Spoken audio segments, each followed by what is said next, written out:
السلام عليكم ورحمة الله وبركاته.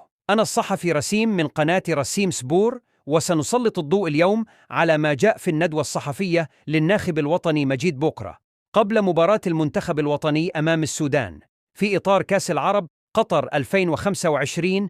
أبرز تصريحات مجيد بوقرة مدرب المنتخب الجزائري المحلي قبل مواجهة منتخب السودان في الجولة الأولى من منافسات كأس العرب للمنتخبات. مجيد بوقرة: كل فريق قادر على خلق المفاجأة، وهذا ما شاهدناه في اليوم الأول من البطولة. مجيد بوقرة: أملك ذكريات جميلة في قطر ونحن جاهزون لبدء المشوار بالطريقة الأفضل. مجيد بوقرة: تحدثنا مع اللاعبين وجهزنا كل التفاصيل قبل المباراة.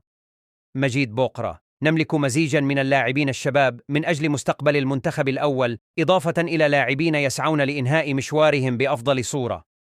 مجيد بوقرة: نعرف منتخب السودان جيدا، وسبق لنا مواجهته في كأس أفريقيا للمحليين، وهو يملك جمهورا كبيرا هنا في قطر.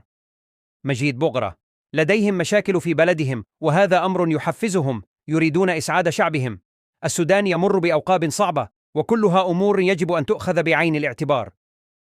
إلى مجيدنا بوقرة: كرة القدم ليست لعب وجاهزية تكتيكية فقط، بل هي الحرارة والتحفيز وروح المجموعة، خاصة في هذه المنافسات، واللقاء الأول دائما ما يكون مهما للغاية.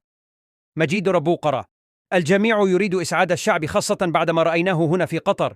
قلت للاعبين أن منافسة كأس العرب مهمة مثلها مثل كأس أفريقيا. مجيد بوقرة: نحن نريد الفوز بكل المباريات، الأهم أن نكون جاهزين، وأقول وأؤكد على ضرورة لعب كل لقاء وكأنه نهائي، وهذا أمر مهم.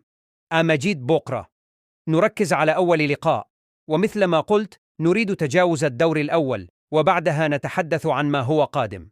كان معكم الصحفي رسيم من قناة رسيم سبور. لا تنسوا الإعجاب بالقناة ليصلكم كل جديد.